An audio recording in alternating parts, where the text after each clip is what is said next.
This is Commission Secretary Sam Cho convening the regular meeting of July 14th, 2026. The time is now 10:30 a.m.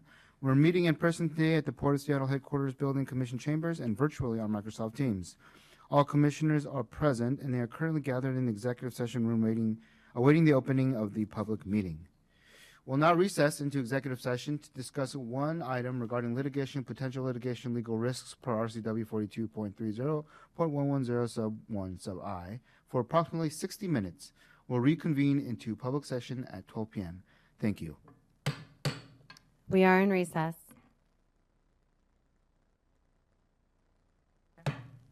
This is Commission Secretary Sam Cho reconvening the regular meeting of July 14th, 2026.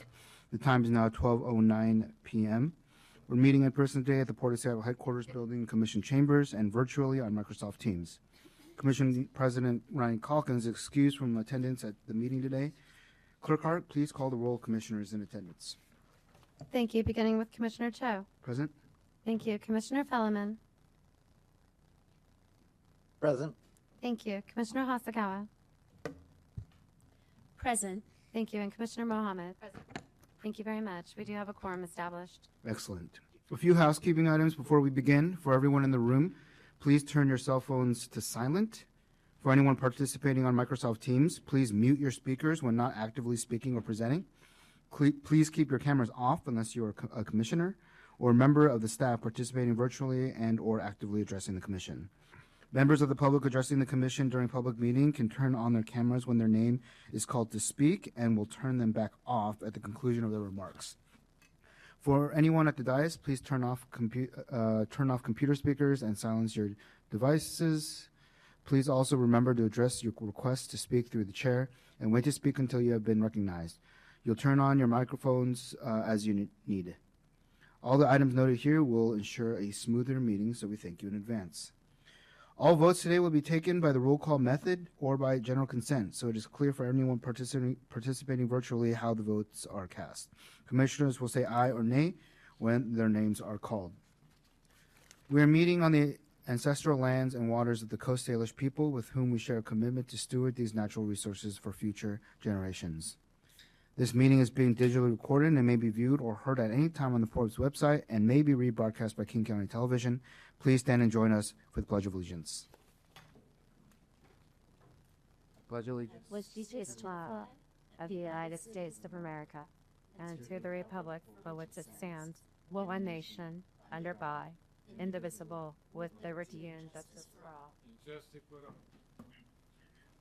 All right, first item of business today is approval of the agenda. As a reminder, if a commissioner wishes to make a general comment for or against an item on the consent agenda, it is not necessary to pull the item from the consent agenda. Rather, a commissioner may offer general supporting or opposing comments later in this meeting once we get to that part of the agenda. However, it is appropriate at this time if a commissioner wants to ask questions of staff or wishes to have a dialogue on a consent agenda item to request the item to be pulled for separate discussion. Are there any items to be pulled from the consent agenda or any motions to arrange the orders of the day? Seeing none, commissioners, the question is now on approval of the agenda. Is there a motion to approve the agenda as presented? So moved, Mr. Chair. Second. All right. The motion has been made and seconded. Is there any objection to the approval agenda as presented? Hearing none, the agenda is approved as presented. Thank you. All right, there are no special orders of the day scheduled, so we'll move on to our next item. Next on our agenda is the Executive Director's Report. Executive Director Metric, you have the floor. Thank you, Mr. Chair. Good afternoon, Commissioners, and welcome to the start of the third quarter of 2026. Since our last meeting, we celebrated the 250th anniversary, or the semi-quincentennial, of our nation's independence. While it was a holiday for the nation, many of the port employees and our partners throughout the 4th of July holiday period worked to maintain safe, secure, and reliable operations on our gateways. This is especially important during a exceptionally busy time. And I want to thank and recognize our workers for their professionalism, their dedication, and all the workers at all of our gateways. We also successfully concluded the FIFA World Cup 6-game run in Seattle, even though the U.S. did not win its last game. Not only was this one of the most complex operational efforts in our organization's recent memory, it was also energy-filled, It was also very energy filled and provided what felt like nonstop opportunities to gather with partners and community. I know commissioners were out there in the community every day, and I really enjoyed your social posts and hearing how you experienced the region rallying together with thousands of visitors. For the port specifically, we experienced significant activity increases at our facilities with which multiplies into activity at local businesses across the region. During the FIFA tournament, SCA saw 3 new entries into the top 10 busiest days at the airport, with over 75,000 screen passengers each of those days. More than 225 port employees and community volunteers supported tournament operations, delivering a safe, efficient, and welcoming experience for millions of visitors while maintaining the high level of service our customers expect. The collaboration across aviation, maritime, public safety, external relations, and our many operational teams integrating with regional, national, and international stakeholders showcased the port's ability to execute a global event while strengthening our reputation as a world-class gateway. The experience, the partnerships, and operational knowledge gained through the tournament will continue to provide lasting value for the port and our region as we prepare for future major events here. Speaking of major events, I'd like to turn your attention to the waterfront. And although the FIFA watch party on Pier 62 is already packed up and the barge is gone, the waterfront is still buzzing with cruise operations now 50% of way through the season. Next week will bring even more visitors as we transition into preparing for seafarer celebrations. The port will once again play a prominent role by hosting and welcoming visiting military vessels at Pier 66. This year, we will host the U.S. Navy's USS Cincinnati and the U.S. Coast Guard cutter Stratton. While Canadian vessels won't participate this year due to operational commitments, we are still expecting a strong showing from the U.S. Navy and U.S. Coast Guard partners. The annual Parade of Ships is scheduled for July 21st. It will feature both visiting vessels along with several local Navy and Coast Guard assets. The Coast Guard Search and Rescue demonstration will also return, which continues to be one of the most popular attractions during Fleet Week. And I didn't add that just because I was a member of the Coast Guard. The public ship tours will take place on the July 22nd and 23rd at Pier 66. As always, security protocols will be in place and visitors will need to meet federal identification requirements before boarding. Fleet Week remains an important opportunity to showcase the port's waterfront, strengthen our partnerships with our maritime and military partners, and welcome thousands of community members to the central waterfront. On the aviation front, a major piece of our preparations for the future is our airport master plan. Last week, the Sustainable Airport Master Plan Environmental Review Team reached an important milestone, completing its 5th public hearing, including a special meeting with commissioners to hear community comment. Port staff has also facilitated a virtual meeting, 8 city council briefings, and continues to brief regional and community groups. These events providing meaningful opportunities for residents to learn about the draft environmental impact statement, ask questions, and submit formal comments. I appreciate the outstanding work of the aviation, environment and sustainability, external relations, and legal, aviation, and many other employees whose preparation and professionalism help ensure a transparent, responsive, and productive public engagement process to date. We remain committed to maintaining an open and transparent environmental review process as we consider community feedback and continue advancing this important planning effort. I also had the opportunity to participate in the ribbon cutting for a new building at the port, the new Port Construction Services facility. This represents a significant investment in our frontline workforce and long-term operational capability here at the port. The new facility, which provides modern workspaces, expanded logistics capacity, enhanced employee amenities, and improved site infrastructure that will better support field operations for years to come. And if you had seen the old facilities, you know how much better these facilities are for our employees. This project reflects years of planning and strong collaboration across multiple port teams, including important support from maritime maintenance. As we build on these accomplishments, we also remain focused on maintaining the port's long-term financial strength through disciplined budgeting and thoughtful management of operating expenses. I will speak on this more on this focus when I introduce the 2027 budget briefing later in today's meeting. Commissioners, turning to today's meeting, I'd like to highlight a few items on the agenda. On our consent agenda today, we have collective bargaining agreements negotiated by our labor relations team.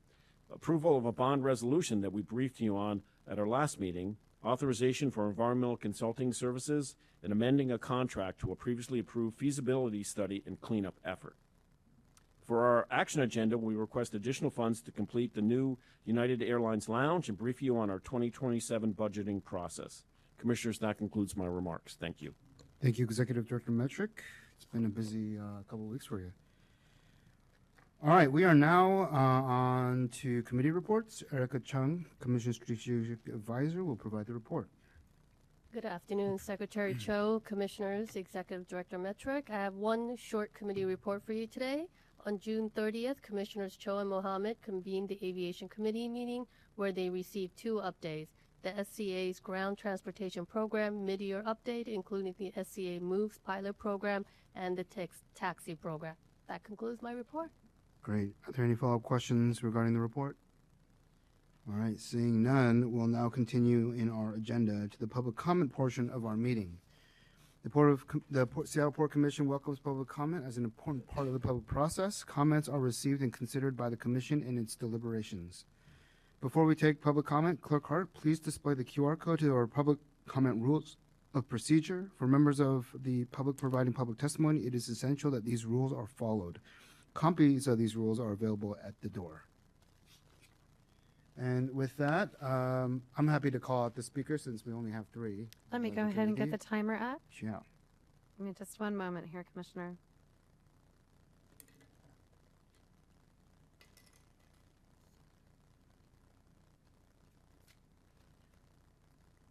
We are ready. Great. Our first public speaker is Alex Zimmerman. Alex, please go ahead and repeat your name for the record and your topic that you're speaking on today, and then I'll start the timer. Okay, so you say the publication.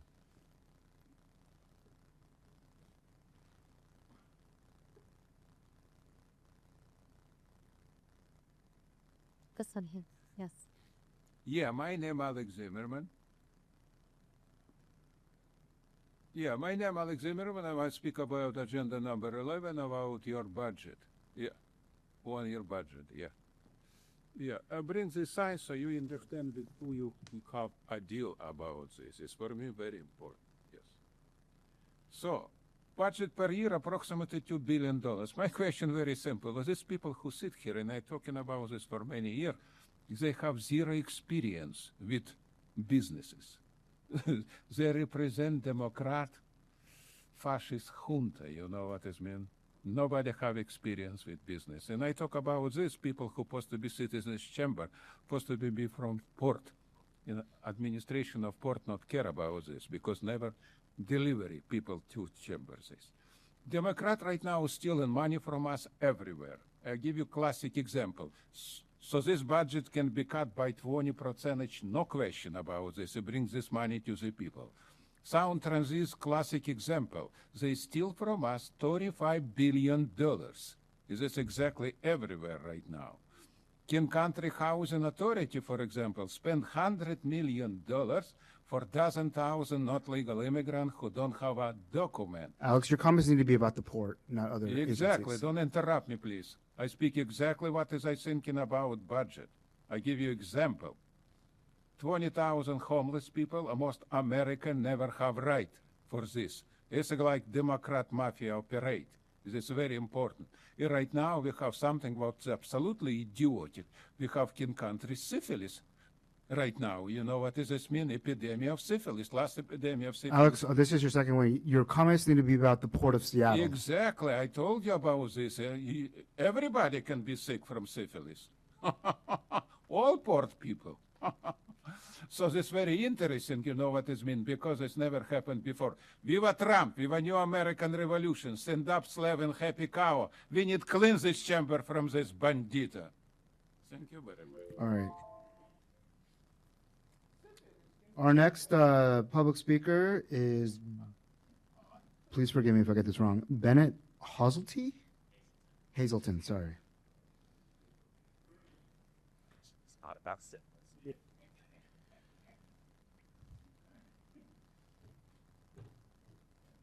Ready? All right, my name is Bennett Hazelton. I'm a private citizen from Bellevue. And Ready? your topic today, Bennett. Your topic today, Bennett.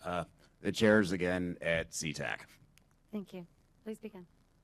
All right, so I was the guy that came in a couple months ago with a picture of the marble angular no back support chairs at international arrivals and saying, you know, these chairs are so visibly uncomfortable. People are making viral Reddit posts blowing up these chairs around the world, so saying like, look how painful these things look to sit in. Look, guys, 99% of the airport is awesome. The chairs at international arrivals are not. So. And I said, why don't maybe you have like a room where you have the spare vinyl and metal chairs that are standard everywhere else in the airport? Maybe just make a couple of calls and have people bring some down to international arrivals. My remarks were very politely received. I was down there a couple days ago. Still no regular chairs. So I'm not 100% sure this is allowed. I took like 6 of my own white lawn chairs just from the house, carried them down, set them up in international arrivals. I just went and sat back and like not steering or steering anybody to anything. Just sitting and watching. So this is with people's faces blacked out. But yes, of course, when people saw these were the ones that filled up first. What are people not using in this picture? The big marble chairs without back support. So again, I would say, I just want to see somebody like making a note on a piece of paper or something. You can fake it. I can't tell from here if you're really doing it or not. But let's see somebody writing something down. Just maybe make a call and let's try bringing some of the chairs down there. In the short term, you could just fill in some of the empty space between the marble chairs with some of the standard chairs. If the standard chairs consistently fill up first, and then people only use the marble ones when the standard ones aren't available, maybe the long-term plan would be to move the marble chairs somewhere else to make room for more standard ones. They're very artistically pretty. I think chairs should be functional. Art belongs up on the wall. So you could probably move them somewhere else in the airport, and then they would become another sort of exhibit point of interest. So you can say, these used to be the chairs in international arrivals. People kept blowing them up on Reddit because they look so uncomfortable. So now we just have them on display over here. Thank you. Thank you, Bennett. Our next public speaker is J.C. Harris.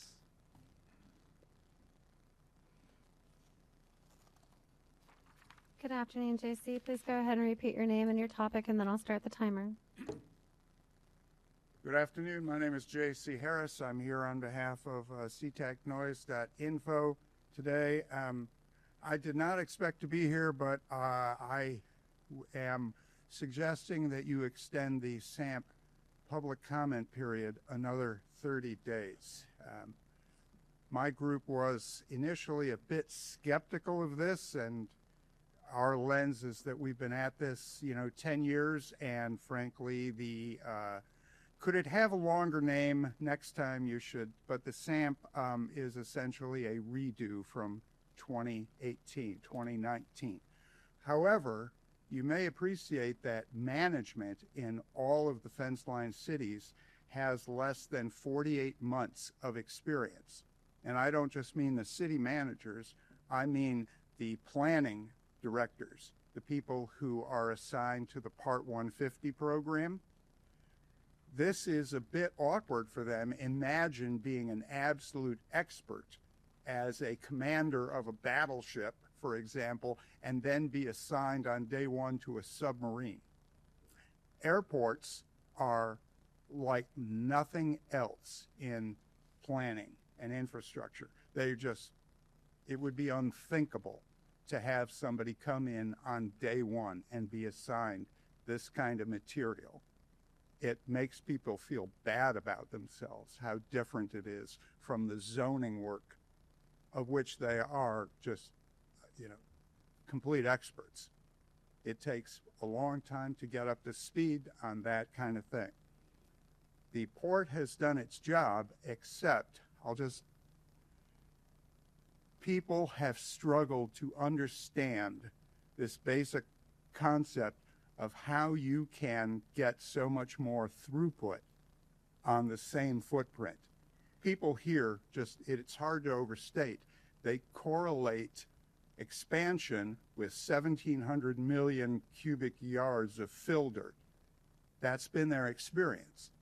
It's been a long time getting them to understand that you can make this great an expansion without building something.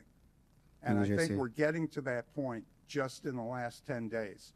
And 30 days, I don't think would cut into your schedule. I thank you for allowing me to go over time a little bit here, but I'm starting to see people really come together on this, and I think it would improve the quality of the comments that you get by an order of magnitude. Thank you for your time. Thank you, JC. I believe that concludes our signups today, right? Is there anyone else present on the Teams call or present in the room today who didn't sign up who wishes to address the commission?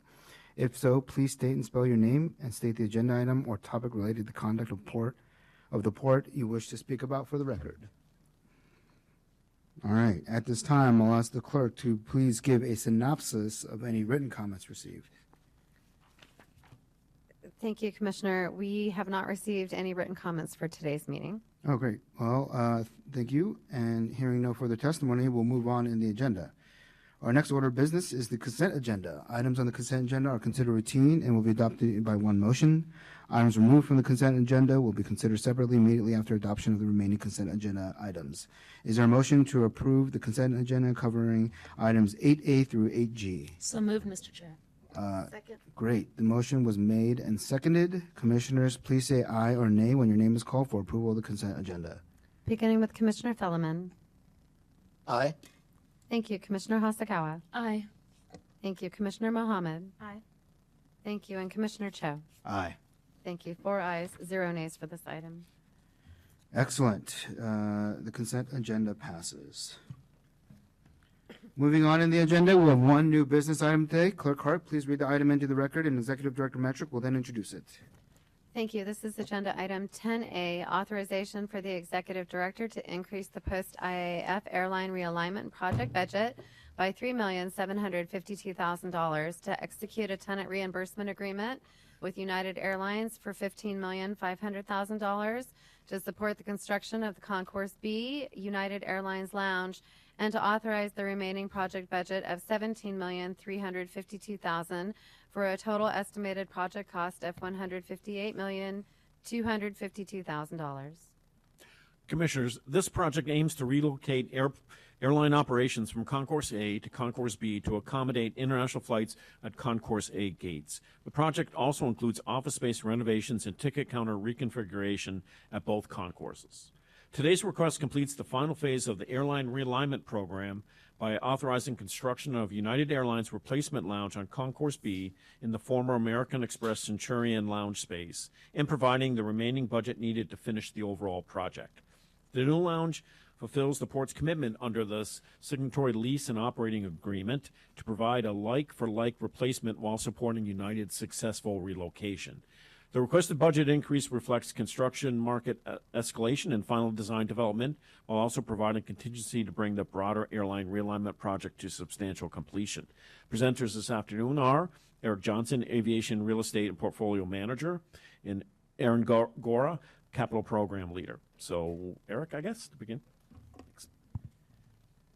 Good afternoon, Executive Director Metric and members of the Commission.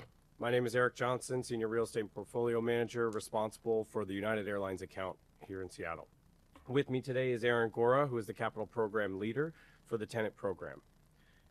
As Executive Director Metric stated, today's agenda item is a three-part request. The first item is to request a project budget increase. The second item is authorization to execute a TRA, tenant reimbursement agreement with United Airlines. And lastly is to receive full authorization of the remaining project budget. Next slide. So before I get into that, I want to provide some background and justification for the request. As part of the signatory lease and operating agreement number 4, the port provided notice and entered into a joint signature letter for the relocation of United's preferentially leased gates and operational support space.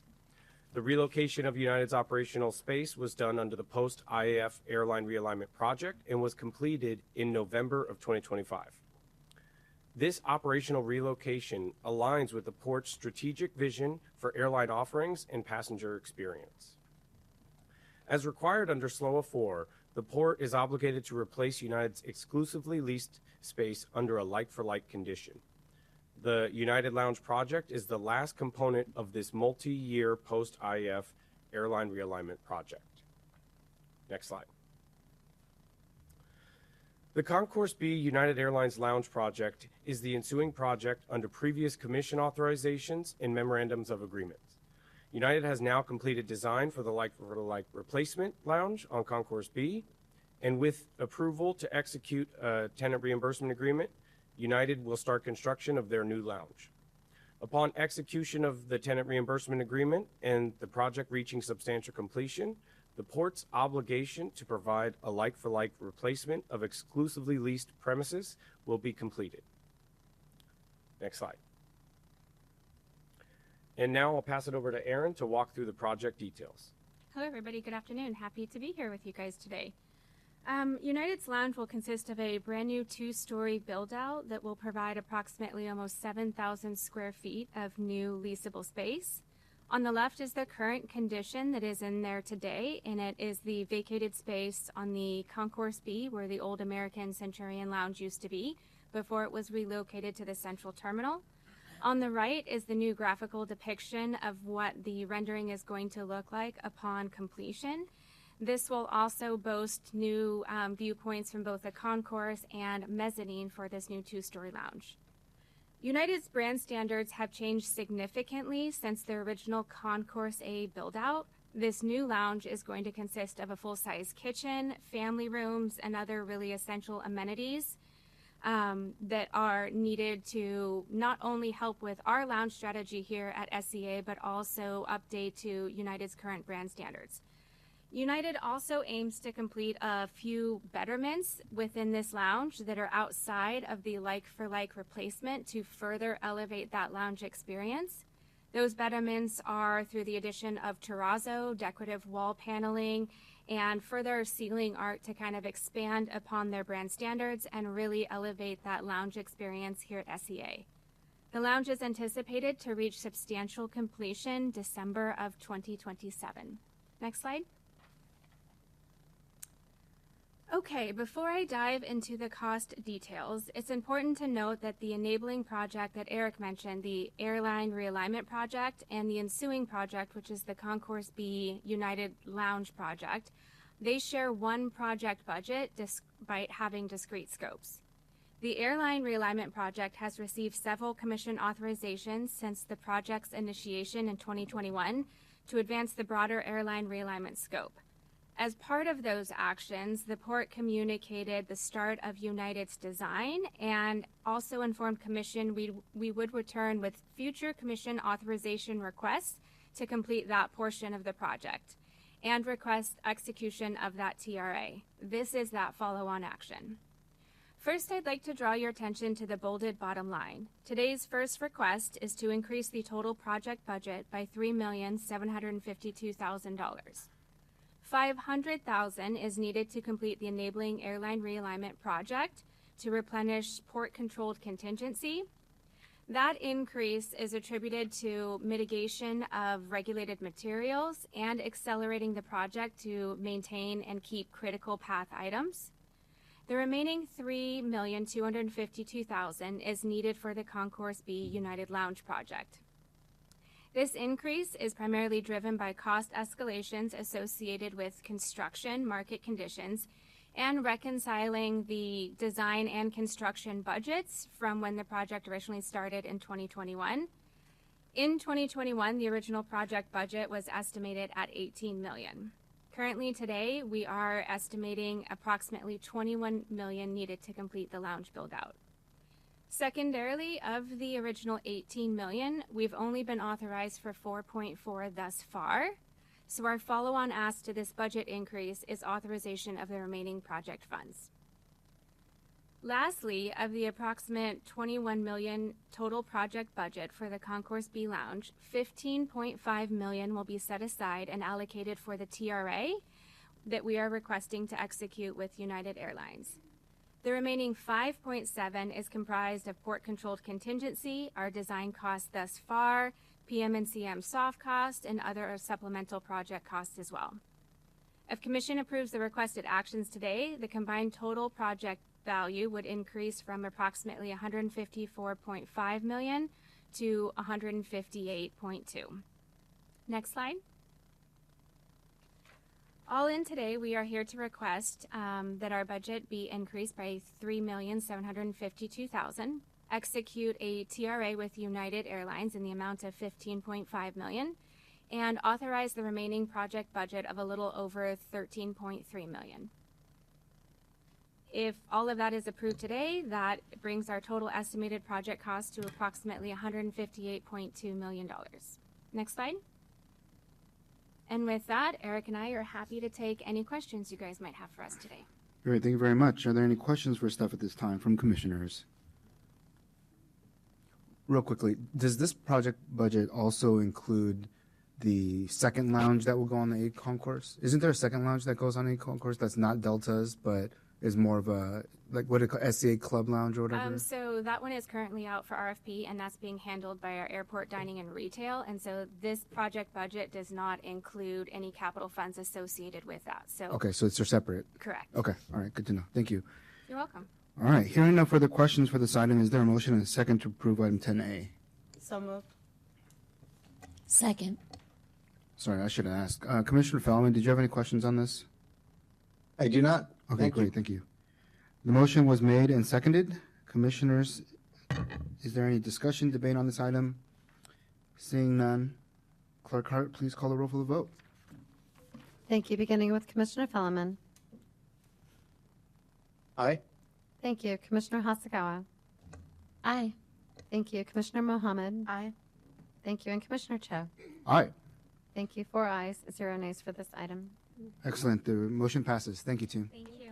Thank you, Commissioners. All right, we are now at presentations and staff reports. Clerk Hart, please read the next item into the record. Executive Director Steve Metrick will then introduce the item. Thank you. This is agenda item 11A, 2027 Budget Development Briefing.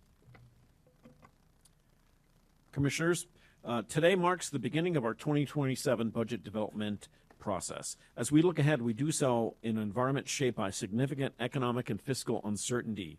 And it's not just for us, it's factors all around. Economic growth is expected to be moderate, although we continue to see demand in port-related industries. We continue to see demand in port-related industries, although several of our business lines are leveling off and maturing. Inflationary pressures remain, particularly related to energy, and those that didn't know about the Straits of Hormuz now know a lot about it every day.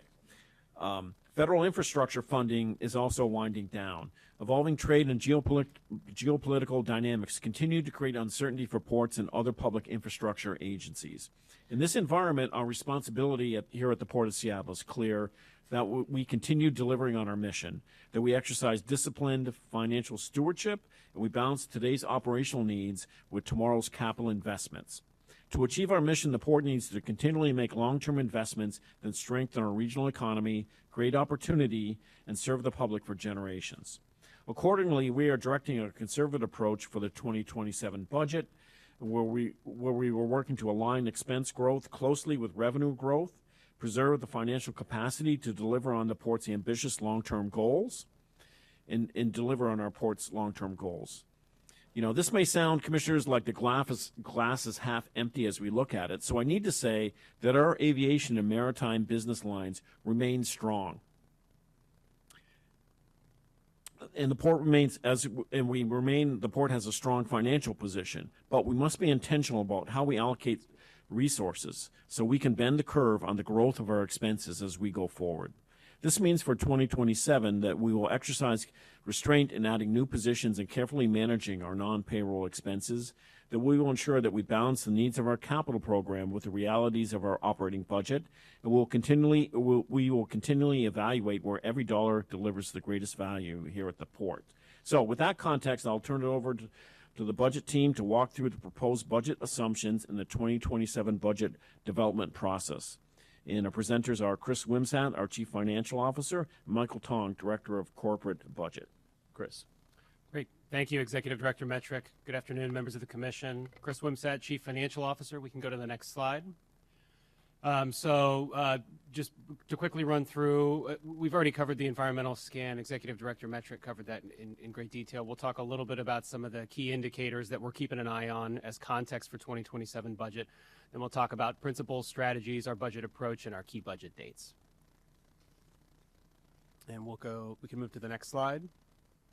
And we've actually already covered most of this. We see continued economic and political uncertainty. The effects of trade, immigration, and policy actions are one of several factors forming headwinds as we think about the 2027 budget.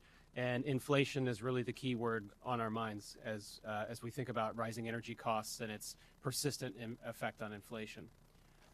And we can move to the next slide. One thing I'll say, though, is that I don't only have one setting, which is bad news. There's actually been some kind of interestingly positive news in recent macroeconomic factors, right? And so, first of all, national inflation cooled in news that we received yesterday through June. And so we now see national CPI at 3.5%, which is down from 3.8% growth from the prior month. And local CPI is down to 4.5%, which is down from 4.9% growth, year-over-year growth for the prior month. So those are still elevated figures. They're still significantly above the Federal Reserve targets, and those will still influence the directionality of interest rates. But it is a better news story than we were looking at even 2 weeks ago. In addition to that, we've started to see convergence with the national levels of unemployment at the local level due to robust employment growth in the region. One thing that I'd mentioned last time we talked about this was a slight concern that I'd had that some of the tech sector retrenchment hadn't shown up in the data yet. And so we had perhaps more downside than upside coming in employment news. That actually hasn't materialized. There seems to have been a lot more smoke than fire in those news. In that news. So, the largest growth sectors in the latest print were manufacturing, which was up by the largest percent, leisure and hospitality, as well as professional and business services, which were up by the highest level in absolute terms. But the big losses in employment recently have come in financial activities, which are down 2.7%. Over the last 12-month period. Government employment is down by about 1%, and construction employment is down by about 2%. So we can move to the next slide. Looking at our port fiscal health indicators, we can see on the top, the two charts at the top show days cash on hand and our cash conversion cycle. And these indicators are shown in green, which indicates they're sending a positive signal. Our days cash on hand signifies that we do have sufficient liquidity to meet our needs, and we just recently wrapped up discussions with bond rating agencies last week for our 2026 bond issuance, and they had positive things to say about the level of cash that we have on hand. Our cash conversion cycle is a measurement of the amount of time it takes to convert a receivable into cash, and our goal here is 45 days or less, and we consistently hover around the 30-day mark, which is really great.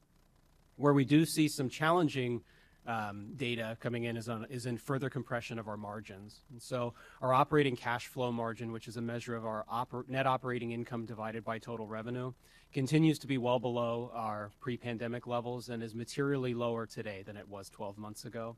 And our free cash flow margin, which is a calculation that involves all of our sources of revenue and all of the cash that leaves the door, including debt service, continues to be materially below where it was 12 months ago as well. And so that provides the context that we're using as we think about planning for the 2027 budget.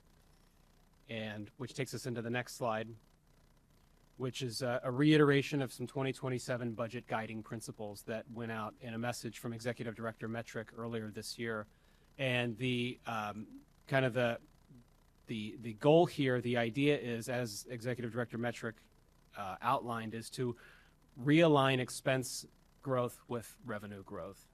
And so the first goal is to align the expense growth with forecasted revenue growth by the implementation of a modified zero-based budget approach that takes into account contractual increases that we really don't have any meaningful control over, but further examining all discretionary spend plans in order to make sure that every dollar that we plan to spend represents the real highest and best use of those dollars in a cash-constrained and in a resource-constrained environment.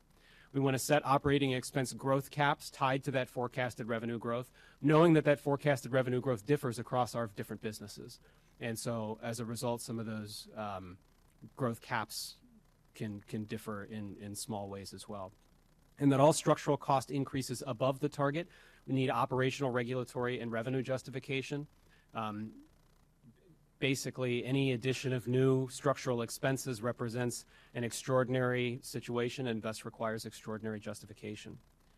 And so if we move on to the next slide, that gets us into the 2027 budget strategies that we hope to employ in constructing the 2027 budget, which is to review and prioritize operational needs to limit the rate of expense growth. The goal right now on an overall basis is not to cut, it's to reduce the rate of growth and bend the cost curve into the future so that we can restore and begin building capital capacity. It's to review the needs the need to fill all vacant positions and to ensure that as positions become vacant, we examine whether there is an opportunity to reallocate those positions to serve a higher purpose. It's to limit the growth of new full-time equivalent positions to roles that support revenue growth, economic development, efficiency measures, or safety and compliance. And also to assess the affordability of capital plans, considering increased inflation and revenue risks and further pressure on capital capacity as we've experienced over the last several years. And to overall strengthen our focus on sustainability, adaptability, and resiliency in spending and business plans. And so with that, if there are no questions, I'll turn it over to Michael Tong to take us through the process as outlined for 2027. Thank you, Chris. Good afternoon. So here's, next slide, please. Excuse me, I have my hand raised. Okay. Oh, sorry. Go ahead, Commissioner Feldman. Thank you. I was just wondering, we've had a record cruise season year after year. We have the Seaport Alliance basically has a fixed long-term leases, and in fact we had the settlement with T30, which was a boost. And the airport achieves record numbers. So help me understand where the revenue shortfalls are coming from. So we have seen persistent revenue growth year over year. The real issue is that the rate of growth in expenses has outpaced the rate of revenue growth. And that is what has led to the erosion of capital capacity. And while cruise is certainly a growth story on the maritime side, it is one of a few growth stories there. And at the airport, we have seen muted weakness in non-airline revenue growth. So we have not seen non-airline revenue keep pace with growth in passenger traffic overall over the last 12 months. So, but the real crux of the issue is that expense growth has outpaced revenue growth, not that revenue isn't growing. And that's primarily driven by FTEs? FTEs are the largest structural cost driver that we have in our budget. And so we have since 2019, we've added about 20% to our FTE count. And there hasn't necessarily been a 20% increase to inflation adjusted revenue to account for that. And so that would be one factor, correct. All right, thank you for the clarity. Okay, let's move to the next slide, please. So here are some of the key budget issue and consideration as we get into the 2027 budget process. We expect very moderate passenger growth at SCA based on the initial estimate at this point. And as Chris mentioned a little bit earlier, inflation remains well above the long-term average and well above the 2% Fed long-term targets. And we also, for the COLA and paper performance increase, we do expect some increase, which I'll go over a little bit in the next couple of slides, for both the represented and non-represented employees. We also expect a pretty significant health cost increase, as well as some construction increase. And then there's a number of unbudgeted or under-budgeted items in the 2026 budget that we have to add to the 2027 budget. For example, the organizational continuity resilience program. We have that spending already this year, and we will have some more spending next year, but we did not add it to the budget when we finish the 2026 budget.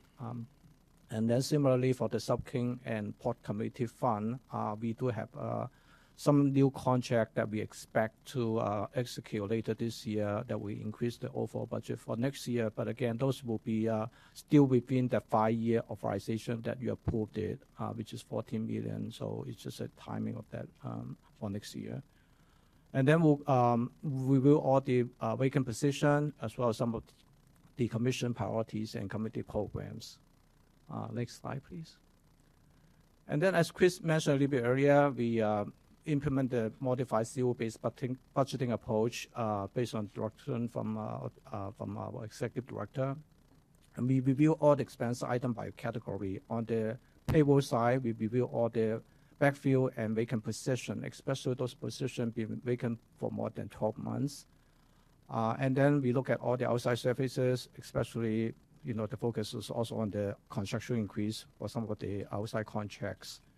And then the TBCD and promotional expenses, equipments and supplies and travel and employee training and so on. So we look at each of those expense category. Next slide, please. And then based on those budget items, we ask department to prioritize it based on whether those items are critical, necessary, or desirable. And then we also ask department to review the level of services, whether an items can be eliminated, can be reduced, or maintained, or need to increase. Next slide. Next slide, please. So our process basically, finance and budget provide a template which include all the vacant position that if a department have, as well as the budget items based on the 2026 budget in April. And then department review those again based on the priorities and level of services. And then we review those file when we get that from the departments, and then summarize, review those and have some follow-up obviously, and then summarize the information. And then we use those information to look at the division or central services, and similarly for the operating division as well, as you say. And then also use those items and the information that we gather for the department budget target setting. And then for central services, we send those budget target based on both the department review file that we receive, as well as make some adjustment based on the we move all the one-time item, adjust the budget transfer, the media approval, and some of the items that again identify in the modified zero-based budgeting process, and send it out last Friday. Again, the other operating division use a similar approach. Timing is a little bit different, but we all adopted the modified zero-based budgeting. Next slide, please. And so here's the 2027 budget target that we propose, and then also a few of the charges that we want to make sure you're aware of. For aviation, EDD and central services, the budget target we set at 4.5%. Maritime at 5%, and main reason is they expect a little bit higher revenue growth, as well as the utility cost will be a double-digit next year, so that's the main reason. For the non-represented employee, we expect 2% COLA increase, and then 1.76% for pay for performance increase. And then for this benefit costs, especially medical costs, we expect a pretty significant increase at this point. The other thing I mentioned is the large increase in some of the construction costs, for example, the jail costs and the court fee and so on, and some of the ICT software contract, and most of those are based on the construction increase. And then I mentioned a couple of those earlier, some unbudgeted or under budgeted items. Next slide, please. So in terms of how to control the cost, here's some of the strategy that we've been looking at and have been deployed to some extent. On the payroll side, we review all the overall overtime costs. And as Chris mentioned a little bit earlier, we try to review all the vacant position, and also ask department to review any position or the group function, whether they can repurpose some of the position that is vacant or want to be higher. And then on the non-payroll side, we also reviewed some of the expiring contract and for any potential saving, as well as all the discretionary spending for budget saving. And then we also try to limit all the new FTE requests as much as possible. Next slide, please. And again, for the new budget requests, anything that about the baseline budget, which is very conservative, we send out the department budget target, ask department to follow that, and the baseline will be below the baseline budget target. And then anything about, and beyond those, we ask department to submit a new budget request form, which will be due by the end of this month, July 31st. And then also that will be part of the executive department budget review, which will be in mid-August. And then after that, we'll look at it comprehensively and holistically for all the new budget requests and make some decisions. Again, all the new budget requests, functions, or expenses that that result in both above the initial department target will be considered extraordinary. And so that's the message that we send it out to departments and that require extraordinary justification. Next slide, please. So here's a quick budget overview. Both our executive director and Chris already talked about the environmental scan. And we are in the process of budget preparation right now. And then again, the baseline budget entry will be done by the end of this month. And then after that, we'll have the number review, including the internal department review, and then the division review, and then the review with the executive director and the ELT. And then after that, we'll provide the the proposed budget and budget study session to you in late September and early October. And then after that, we'll go through the final budget process to file the statutory budget and then finish the final budget document. Next slide, please. So here's a little bit more detail in terms of some of the key dates. I won't go over each of those, but again, we start the conversation with the resources conscious and tax levy scenario analysis back in March.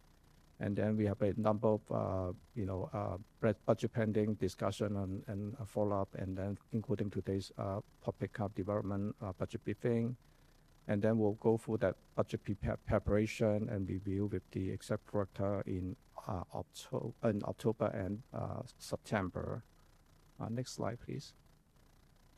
And then we'll get back to you for the central service budget and provide initial budget roll up in September 22nd. And then after that will be the operating division operating a capital budget briefing to you. And then will be the introduction of the budget and adoption of the budget in November. So with that, next slide, please. With that, we'll be happy to answer any further questions that you may have. Great. Thank you, Michael, and thank you, Chris. I'll open it up to any questions or comments from the commissioners at the time. Please let me know if you'd like to speak. Commissioner Fellman, any questions or comments from you? Yes, thank you. I was interested in the doubling of the electrical cost in maritime. Was that what you were saying? To account for the 5%? It's more. I believe it's about 10%, not double, but it's double digit. And to be clear, one thing I want to be careful about is I don't want to control for expenses with our budget target, because our budget target needs to answer to our revenues, not necessarily to the expense pressures. The driver for the 5% in maritime is really more based on the revenue forecast and the sustainability of the capital and operating plan at a 5% level ongoing. The fact that it also helps accommodate for the growth in utilities costs is kind of just an added bonus. Okay, I'm just, I understand electrical rates are only going to be going up. And I would assume that our primary electrical costs come from shore power for crews. And I guess the airport as well. I'm just wondering if on the cruise list, is that any of those costs passed on to the lessees, or is that just something that the port absorbs?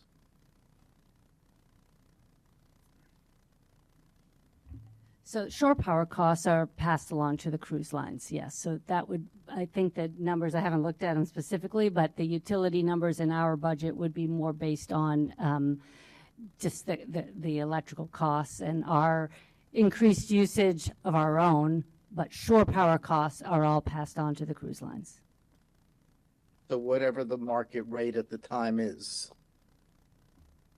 We just pass the that's bills just- through. The rate at which we pay, right? Yeah. Yeah.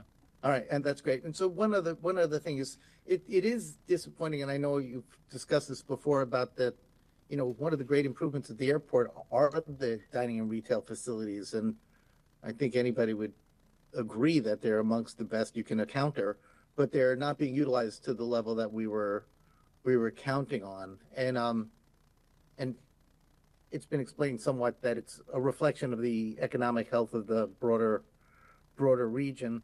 I'm also wondering in terms of how much we can specifically do some additional promotion about, especially for the evening flights. The morning and the evenings are the busiest times, but for the evening flights, I'm just wondering, we can maybe do some promotion about getting there early and benefiting. Similarly with our art program, I'm concerned that people are just rushing to the gate and not smelling the roses along the way. So anyway, to the degree that this is a challenge, I hope we can, you know, make sure that people know the facilities that we have to offer, because they really are wonderful. Commissioner Fellman, thank you. Thank- Wendy Ryder, Managing Director at the airport. I think both we can take a look at doing some marketing. I think that makes a lot of sense. I also have talked to our dining and retail team about just making sure that we're doing some surveys to ensure that we are reaching the market that passengers are looking for now. It changes in what people are looking for. So I do think that we can look at that as well. We also are doing some surveys regarding the lounges are a huge positive for airports now, but do they take away from what dining and retail are doing too? So that's something we need to look at as well. So more to come, but certainly appreciate your comments. Thank you. We could be competing with ourselves. I appreciate that, Simon. Commissioner Mohammed. Thank you. Thanks for the presentation. It's really helpful. I understand the guidance for the FTEs in order to manage the budget. But I was wondering, is there some guidance or oversight around consultant contracts that is being provided to departments? In some cases, like consultant costs can be significantly higher than an FTE, and some consultant contracts can go for a number of years or consistently be renewed, so that you have one consultant firm, you're seeing them over and over, and it might even be cheaper to have a FTE, or it might save some costs for the organization to actually bring an FTE versus a consultant's contract that's consistently being renewed. So are there guidance regarding that, or some oversight measures that are being put in place? Commissioner, I'll be glad to start with that. Let Chris chime in. I think that's part of the process of looking at, you know, doing that that analysis of the cost. But as you pointed out, sometimes you may pay more for a consultancy in the short term, but it doesn't add to your FTE count in a longer period. But you have to do that calculation, just like you pointed out. So we can make sure that, in the process of evaluating what's the mixture of the workforce that we have over an FTE versus a consultant, and we should be able to, in that zero-based it's not completely, but it's a zero-inspired based approach to looking at that, to measuring that, to seeing if that makes sense. But I think as we go forward, that's definitely is a good thing to really look at that, of both the short-term and longer-term impacts of those. That's helpful. Thank you. Certainly. And I would say that the nature of the flexibility provided by a consultant contract will naturally make those the first sources of attrition in a constrained environment like this. So those will certainly be examined as a part of the zero-based process.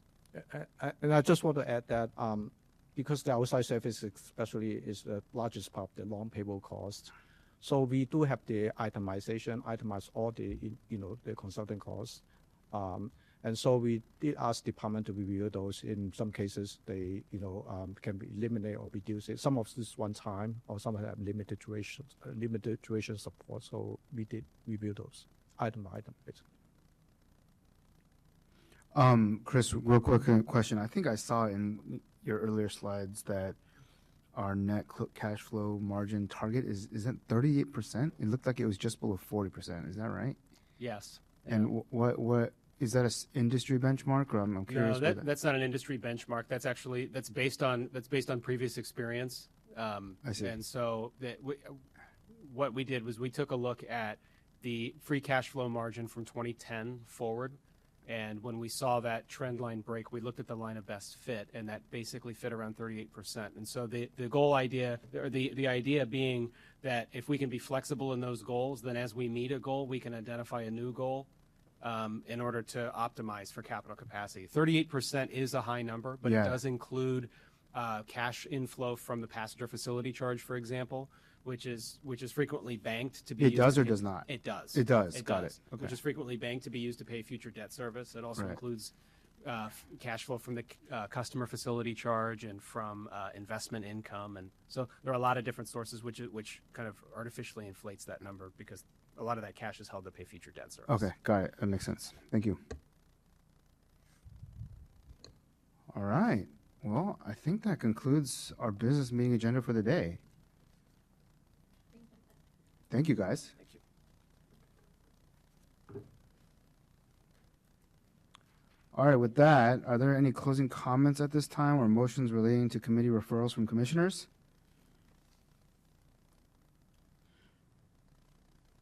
Nope. Okay. Oh, Commissioner Hasegawa. I just wanted to acknowledge that we did a special meeting, was it last week? Time is flying by. And we heard from members of the public, and I did take copious notes, and we heard about a lot of different themes that are, relating to the Sustainable Airport Master Plan and the SEPA process. And I was just wondering, perhaps it's not a referral to committee, but there were themes such as, a request to explore recurring mitigation to cities or, opportunities for lobbying the FAA for certain regulation changes or taking a look at, specific impacts. For example, somebody mentioned South 146th Street. And what are staff's ideas on how we can follow up on some of the things that we have heard? I'll be glad to start with that, Commissioner. I know that we've taken some very detailed notes on those comments, and some of them are particularly related to the, to the comment period, and but some of them are outside. So we're looking at all of those. Feel free, Sarah, to join in. But I think that we took notes on those. So some of those are specifically related to that, and some aren't. But we did take notes on those, and those that are comments, Sarah, we will address those in looking at in responding to them. Correct. Yeah, and thank you, Commissioner. Sarah Cox, Director of Aviation, Environment, and Sustainability. That is one of the goals and purposes of the public comment period, is to get that feedback to help both identify, with respect to the environmental review and the projects, the analysis and understanding of impacts from the SAMP near-term projects, as well as what we have heard from the community in the potential development of future programs. And for example, on the noise, that is something that we've been advocating for a really long time, is changes in the federal policy. They're just announced in the last 2 days is FAA is hosting a committee on what are potential changes for the noise. And so we were planning to communicate back with START on a community member, as well as, the port itself nominating people to be on that committee. So it's multifaceted in that approach. Yeah, Commissioner Hasegawa, Mohammed. I wanted to ask a follow-up question to Commissioner Hasegawa's question. So when there's questions that are not related to the specific projects are coming to your team, is there a separate process for that? Like when they're providing SAMP comments, but there's comments that have to do with other things not related to the specific projects, are we managing that differently? That's something that we're, bringing back internally within the organization. It's also items that we have communicated out with our respective forums. So there hasn't been a formal structure associated with that in the past, but I would say a couple good examples of those programs are the land stewardship program and developing tree standards that we have implemented that is outside of this type of regulatory process, or the sound insulation repair and replacement program. Yeah. And so as we're continuing to hear that feedback, on the side, staff are looking at what could future programs look like. I see. Thank you. Commissioner Fellman, I'll give you the floor. Go ahead. Thank you. In keeping with the public hearing, we've certainly received letters as well as testimony regarding the desire to have the comment period extended. I want to make sure people are aware that we have received those requests, and I'm hoping that we will be getting back to you shortly. I am sympathetic to that. It is a large document to review, but at the same time, we have to continue to make progress. But we will get back to you, hopefully very soon, so that you will know how to plan for your process going forward. Thank you. Great. Executive Director Metric, any closing comments from you today? No, Commissioner, thank you for hearing about especially our budget plans going forward in this environment. So thank you for your input on that. Awesome. Thank you. Hearing no further comments and having no further business, if there is no objection, we are adjourned at 1:15 p.m.